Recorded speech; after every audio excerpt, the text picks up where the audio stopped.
What's up, y'all? This is Chelsea Smith. I go by model Chelsea Talise in the fashion industry in Louisville, Kentucky. 502 Stand Up. This is season 1, episode 5 of Beauty and Brains Cognitions of the Creatives. We will be discussing Self Harm Awareness Month, which takes place in March. I have my girl and fellow clinician here, Miss Trayonna Barnes. Thank you, and welcome. I am super excited to have you on the show today, and really ready to get into it. We're going to be talking about some good stuff. But first and foremost, Trayonna, would you like to introduce yourself? Tell the people who you are. Hi, my name is Trayonna Barnes. I am a mental health therapist based in Cincinnati, Ohio. Mm-hmm. I met Chelsea at NKU in my undergrad, and I graduated from the illustrious Howard University for my Ooh, master's in 2023. And I have been working in the mental health field ever since and really passionate about these topics. So thank you for inviting me. yes, absolutely. I'm so inspired by you being a graduate of Howard. I just gotta say that for the record. That's amazing. That's Thank amazing. So proud of you. you. Um, so okay, let's just go ahead and get into it. I'm just really excited. This is my first podcast this season that I've had a fellow clinician. So I'm excited to just talk about statistics and facts, specifically for this episode, surrounded by self-harm awareness. So, um, Trayana, as a clinician, what are myths, things that are just totally false that you've heard about self-harm, in your field? So I've heard many things in my field about self-harm that just aren't true. And I took some notes, so if you hear me kind of Mm-hmm. flipping through, that's what I'm doing. So I've heard that people that engage in self-harm are weak, Mm, that they are attention seeking, mm, and then the last one, that they are somehow more psychotic than other groups of people that struggle with other things. interesting. And, people don't outright say it, but it's kind of like that undercurrent that people don't speak about Mm-hmm. in terms of thinking that people that cut or engage in self harm are more psychotic. They're more crazy, right? And Yeah. so the way that I describe it is it's a coping mechanism. Mm-hmm. It's the same, unhealthy coping mechanism that people use when they are drinking alcohol. They're no more For psychotic sure. than an alcoholic. Mm-hmm. you Mm-hmm. know, in my experience with clients that engage in self harm. Yeah. No, that's spot on. I think that last one that you said was interesting. The people feel that those who suffer from self-harm are more psychotic. I hadn't heard that one before. That's why I was like, wow, that's interesting. But for sure the self-seeking one, I think that's like number one on the charts as far as myths when it comes to self-harm awareness.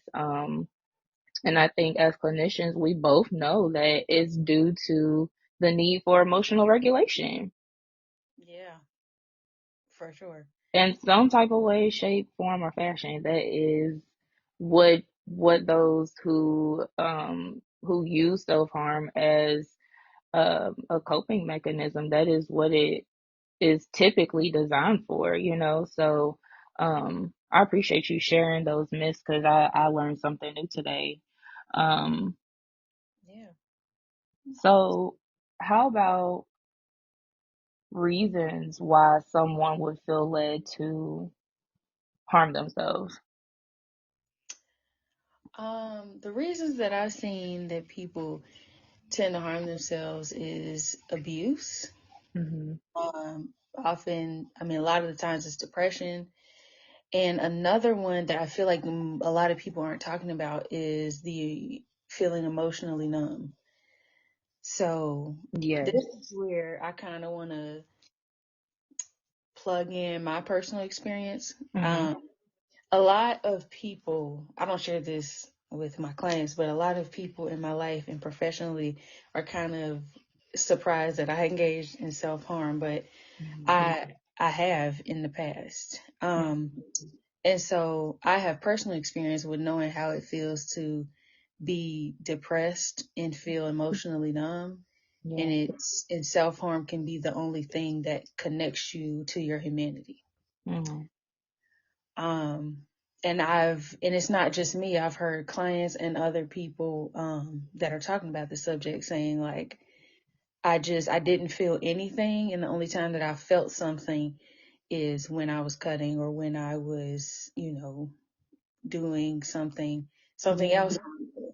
And so I think a lot of those um, reasons stem from depression and, like I said, Mm. kind of feeling a detachment from your humanity. Yeah. Wow.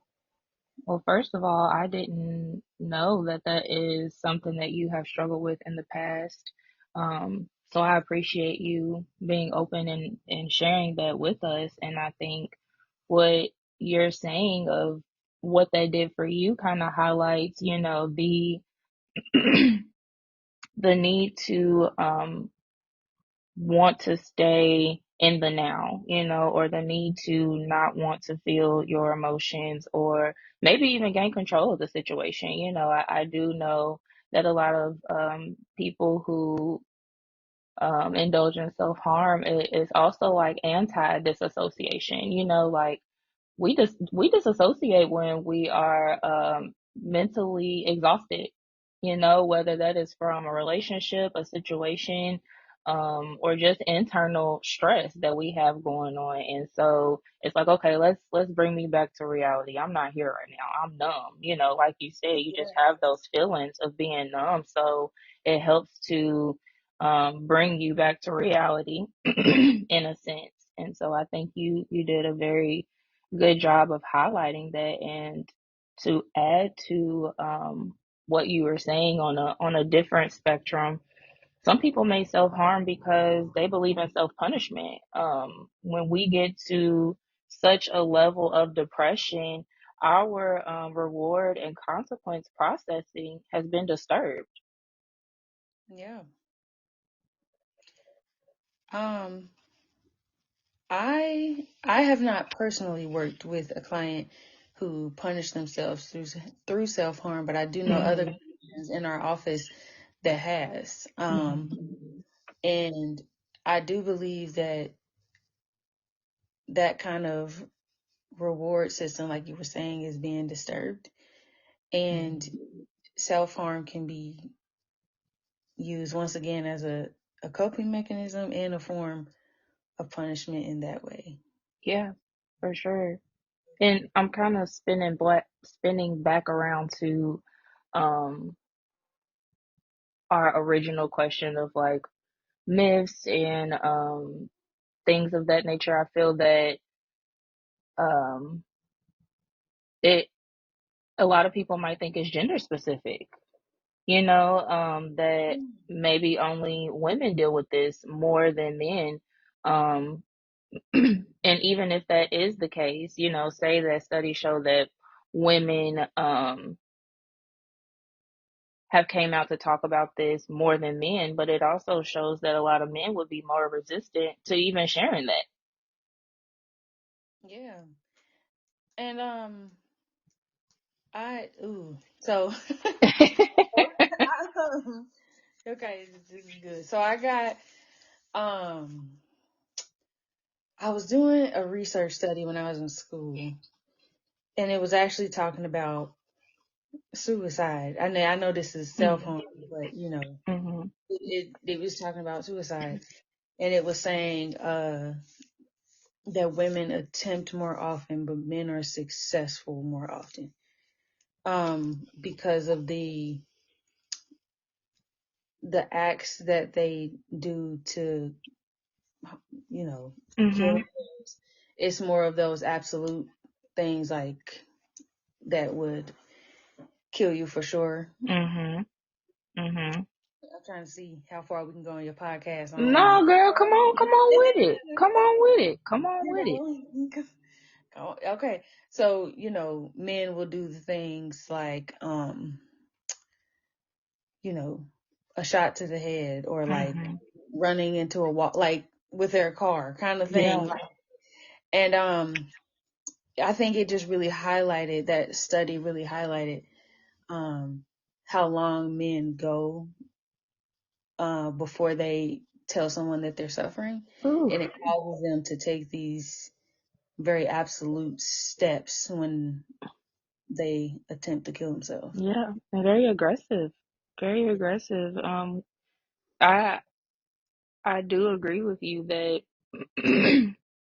men definitely take well I can't even say agree, it's statistically proven that men do take the more aggressive routes when it comes to suicide. And I mean, even though we weren't talking about suicide, I think it's just a natural flow of the conversation when we're discussing self-harm, like even because there are those people who suffer from self harm, but it's non-suicidal self harm. Like they don't have any intentions on ending their life. They don't have any intentions on making absolute decisions. Like we discussed, it's more so that anti-disassociation or that punishment or that emotional regulation that they're looking for.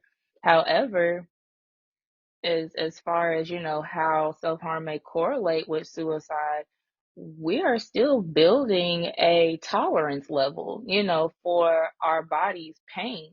So if we are continuously indulging in self-harm and those instances get stronger and those frequencies become more consistent, then we're putting ourselves at risk to build a tolerance, and which will yield heavier damage to our bodies, whether that puts us in a hospital or um, a mental a mental institution, whatever that looks like. But at the same time, we're building that threshold to receive pain, and the toleration can become fatal. Yeah, for sure. When you was talking, I mean, what you said was spot on. So, while you were talking, I did not expect. You talked about this. I took my notes clinically, and Hmm. I did not expect for my own experience to come back up emotionally like it is right Wow. now. Um, and I think that you're right. When you get in these states, you're trying to, you can get to a point where you try to see how much your body can take, which is it's a really low and dark place. Mm-hmm. But I think that you're right in all the aspects of what you just said, honestly. But I did want to be transparent in the fact that like this stuff is heavy, especially as someone Yeah. who has engaged in self harm before. Hmm.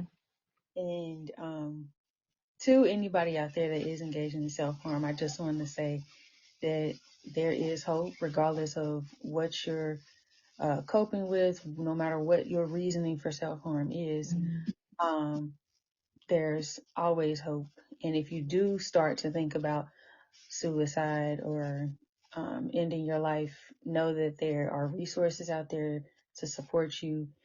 And there is so many people that want to see you live, so many people that want to hear your story. Your life and your light is Yes. much to live for. So I just had to put Mhm. that. Thank you for sharing that. Thank you for sharing that. Absolutely. And I, again, appreciate you being willing to talk, just sharing your story. Um, and hell, can we be real? Normalizing it, not in a sense of glorifying, or changing anyone's thoughts on whether this is right or wrong, but normalizing in the fact that, Trayonna, you're not the only one who has experienced this. Right. Normalizing the fact that people deal with this stuff. Yes, people deal with it. People deal with it. And um, I think that there are so many different forms of what that looks like. You know what I mean? And we could talk about it for days on end. But I do think that, because I'm still on that third myth that you that you shared earlier on in the podcast about um those who self-harm may be more psychotic than others. And for the record, yes, that is a myth, but I do want to highlight the fact that self-harm typically is a co-occurring behavior with some other type of mental illness, and you mentioned depression. And I think that, of course, a lot of people who indulge in self-harm, um, that could be their symptom of depression, as well as anxiety. Right. So we're just really on surface level with the diagnoses, Trayonna. I know you know that we can just go and go and go with where self-harm can be related to the DSM. Mhm. No. But for the sake of depression and anxiety, how would you say, as a clinician, self-harm could show up under those umbrellas? Um, with depression, I feel like self-harm shows up as a last straw. Mm, It shows up as that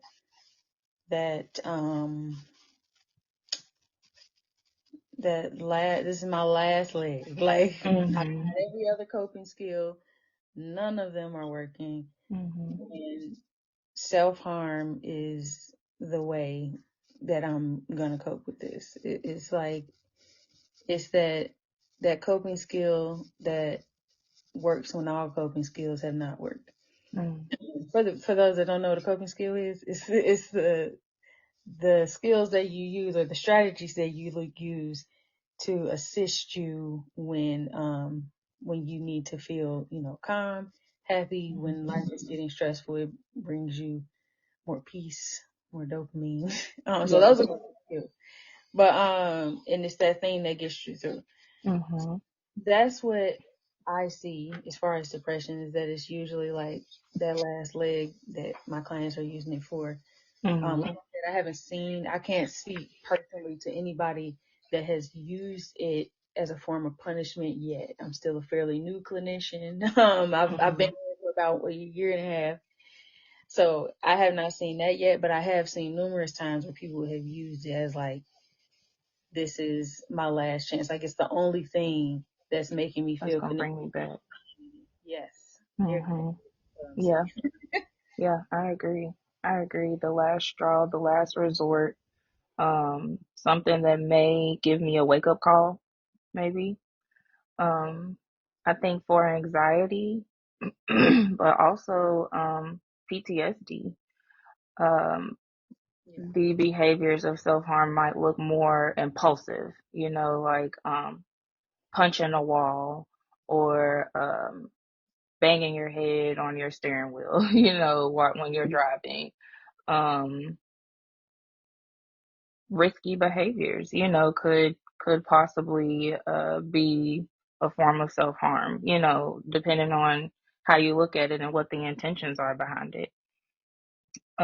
So I don't think that self-harm is just um cutting yourself on the wrist right. or you know like I said, punching a wall or, hitting yourself. I think it just looks different in so many ways, and whatever can psychologically or physically hurt you is a form of self-harm, including the decision to do it. Very true. And also the pinching. I don't know if you had a client that's done that, but the picking, the spin, Mhm. like that's a form of self harm too, depending on why you're doing it. Maybe that's the way that self harm can come up in anxiety. Yeah. Yeah. But also if that person already has the diagnosis of, shoot, I forgot what it's called to pick skin. I feel like trick is hair, right? But when you pick your skin, that's a whole diagnosis. Um, so yeah, that for sure is just all of that within itself. But like I said, these things can fall under so many different umbrellas. Um, there's just there's so many ways that it can show up. Um, so I do also want to highlight um, what it looks like to create a safety plan, for a client, or even mention it to a friend who we know is thinking about self-harm. And I'm sorry, Trayonna, I know that these were not questions that I typed up, but um, they're things that I'm just thinking about as we are going. So I hope you don't mind. Um, but when you think about a safety plan for your clients, maybe one who is self-harming, what should be on it? Um, so I gotta think back to a real safety plan that I made. Right, right. So the the first thing that I like to start with is the triggers. Um, Mhm. so what triggers my client to engage in self harm?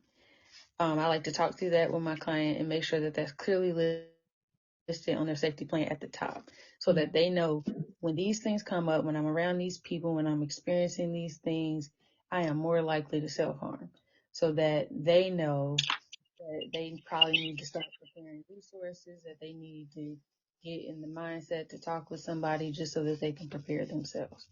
So Mhm. we always start with the triggers. Um, Yes. and then next we talk about, what is your go-to act of self-harm and how can we put preventative measures in place so that Mhm. it decreases your risk of doing that. So, if it is, punching a wall or, oh, I had a client that used to jump off of things. Okay. That's another form of self-harm. Mhm. Uh, I mean, it didn't matter if it was high or low. That was just, it was kind of mixed with the flight response. Okay. Uh, so that client would know when you're feeling like this, you need to stay away from, high surfaces. Mhm. So that was another thing that we put on there. And then we go to um, warning signs. So, what can the people around you see in you that Yeah. lets them know that you are starting to struggle and you Mhm.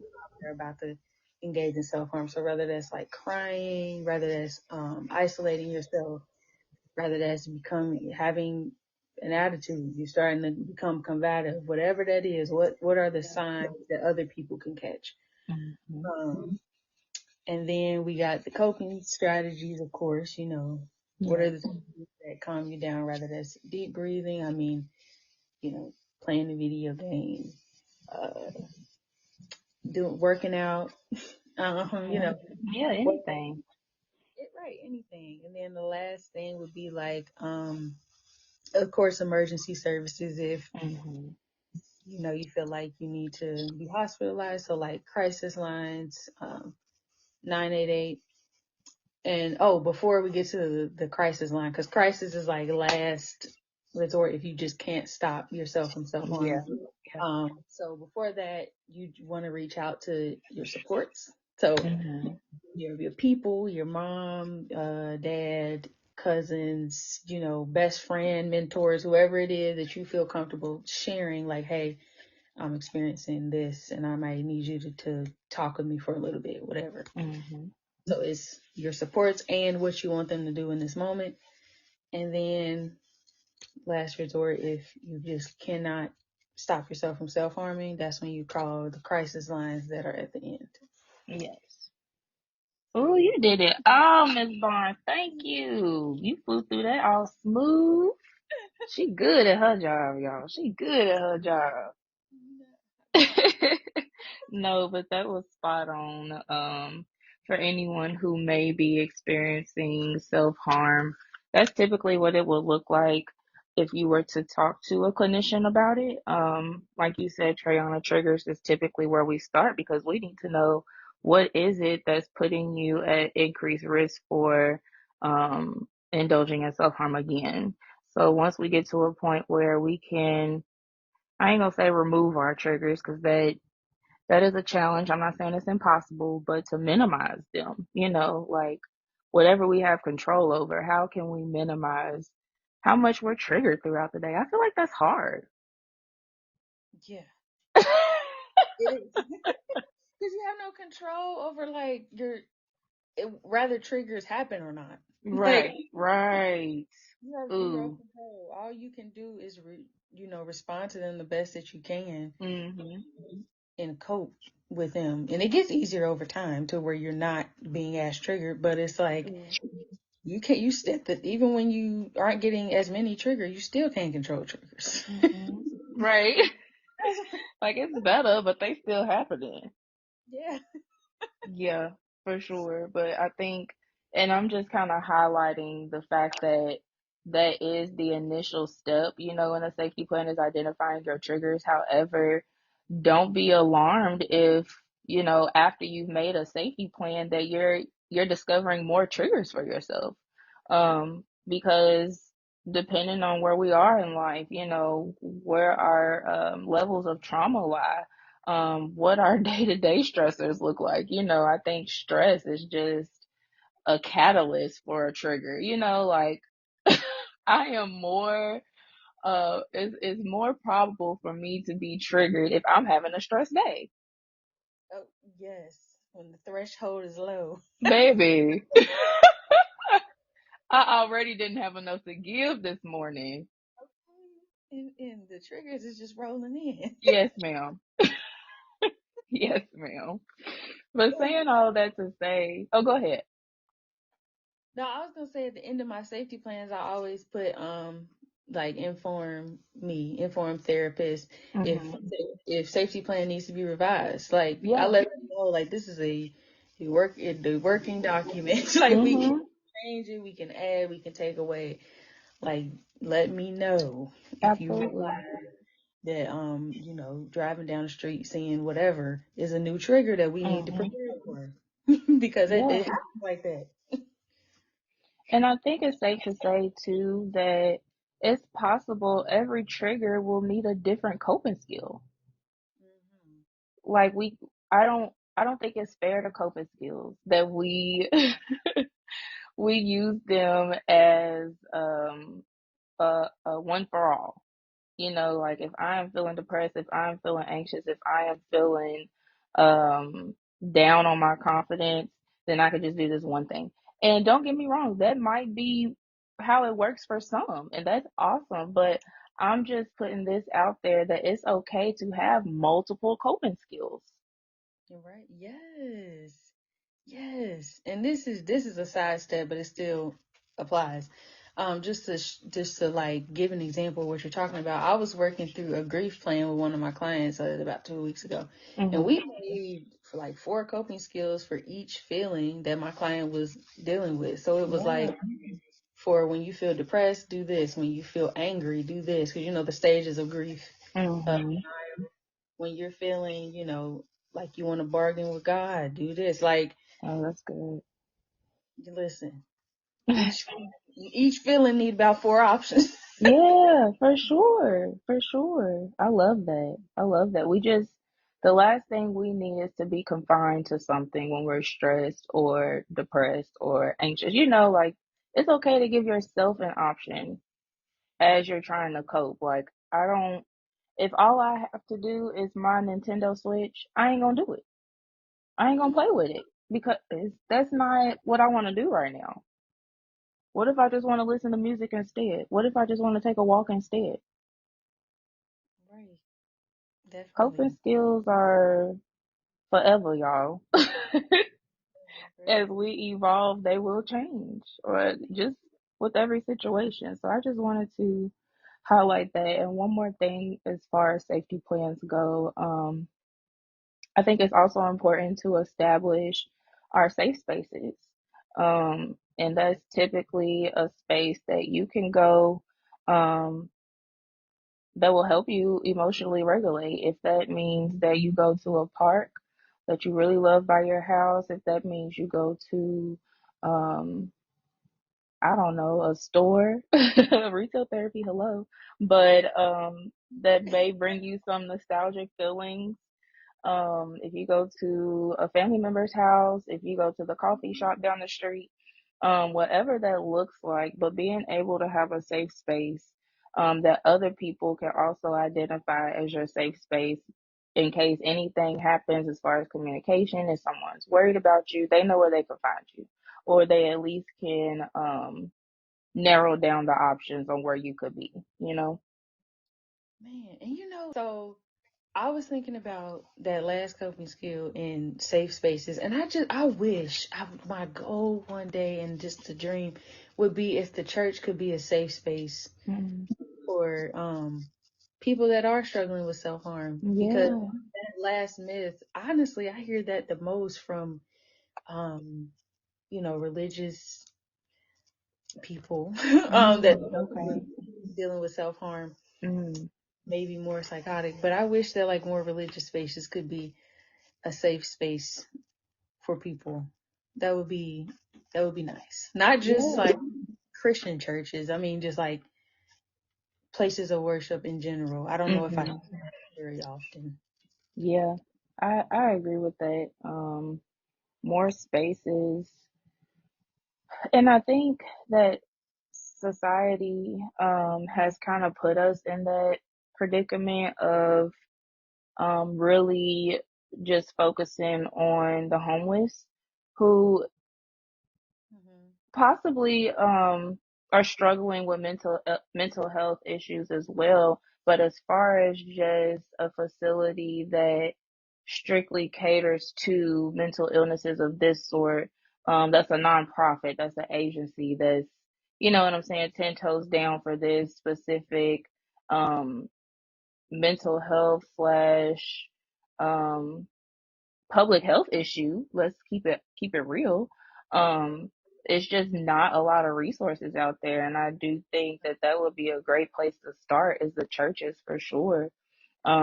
But just in general, now that you mentioned that, I can't really think of a lot of nonprofits that cater to specific mental health issues. And if I am speaking out of ignorance right now, I apologize to any nonprofit or agency in the Louisville area that has begun this. I apologize.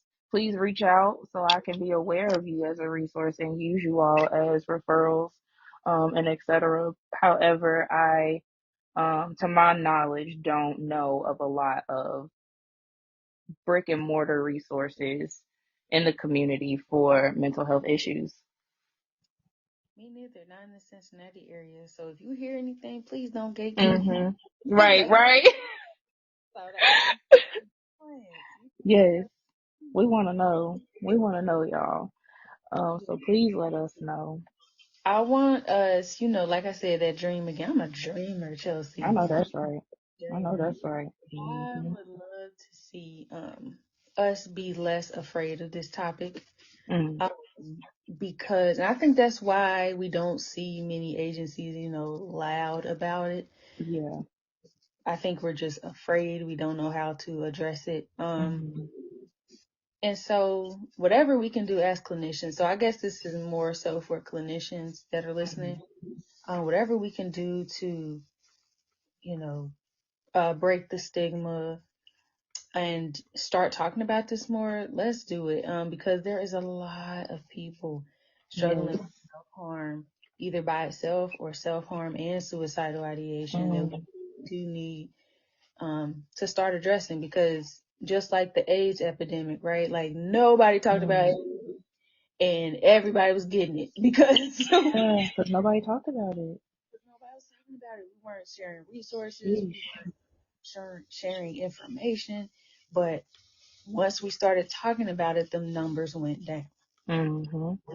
And Mm-hmm. it's That's like good. that's really what we need to do here. I truly believe that us talking about it more, sharing resources more will bring these numbers down because Mm. then it's not stigmatized. They got AIDS commercials now. Yeah. Yeah. On how to live with it. Exactly. And it's Have like, families and all. man, Hmm. we have a world where we teach people how to deal with self harm. Because Ooh. you might get depressed again, you might want to self harm. What should you do? Like, Mhm. I would love Mhm. to see a world where we made the conversation as, comfortable. Talking about AIDS isn't 100% comfortable, but it's not Right. nearly stigmatized as it was. Yeah. Yeah. I So, agree. This is heavy. This is heavyweight. Like suicide, self harm. I think eating disorders is very controversial and very heavy. So that was honestly my main goal of this podcast was to bring these dark topics to light.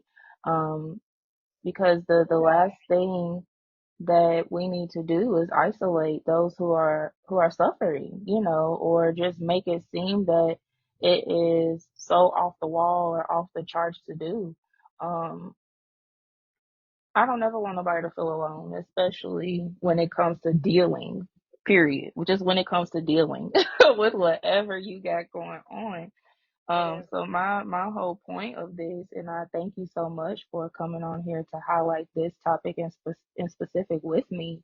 Um, we just have to get more comfortable, like you said, with uncomfortable conversations.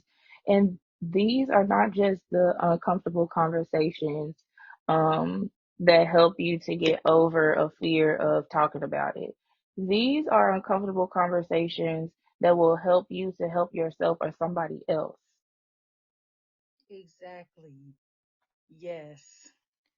Come on, Chelsea. I'm so That is proud of all I you, by the want. way. Thank you. Thank you. I Like appreciate that. you I see you taking steps in a direction. Just in your purpose. I see you growing Mm. as a woman and I mean growing as a woman. You have grown to a wonderful, smart, beautiful, woman in a change agent in the mental health field. So I admire you. I want to give you your flowers and I Oh. for opening up this space to have these hard conversations because it's definitely needed. Oh, thank you. I got water in my eye. No, thank you so much. Like I said, y'all, we go way back. We go way back. And I am very, very proud of you, and I'm glad that we have each other, as fellow clinicians. I'm sorry, y'all, fellow Black female clinicians, in this field. I know for me, it's been a dream of mine to serve my community for a while.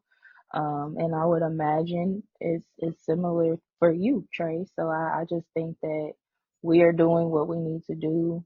We are walking in God's purpose, and whether it's just one soul, every show, I'm cool with that.